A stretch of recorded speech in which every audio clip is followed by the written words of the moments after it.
Dans la période du 25 au 27 février, sur 1729 tests réalisés, 9 nouveaux cas ont été dénombrés. Une seule personne hospitalisée, aucun décès à déplorer. Personne en réanimation et 406 personnes sont guéries. Ces chiffres traduisent l'efficacité des mesures de riposte contre la Covid-19 au Gabon. Les autorités qui, depuis l'apparition de la Covid-19, ont joué le bon joker à travers le triptyque dépisté, isolé et traité, ont réussi en 2 ans à réaliser 1 571 354 textes. Le protocole sanitaire mis en place a porté du fruit puisque sur les 47 543 cas testés positifs, 46 561 ont été guéris. 303 personnes ont perdu la vie, une situation déplorée par tous. La population adhère chaque jour à la vaccination. À ce jour, 294 419 personnes sont vaccinées.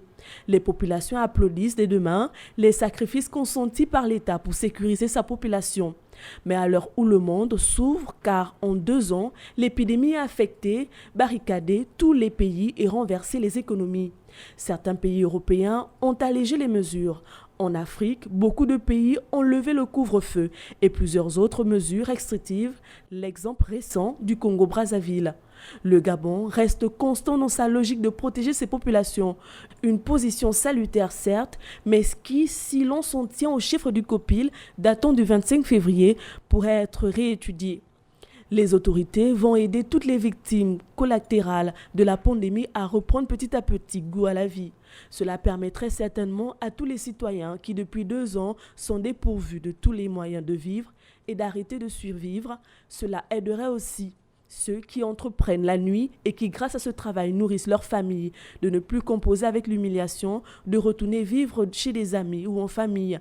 Cela rendrait le sourire et la dignité à ces Gabonais d'origine et d'adoption qui sont épuisés par le « on va encore faire comment ». Enfin, cela aidera certainement les agriculteurs des 9 provinces du pays qui ont du mal à écouler leurs marchandises.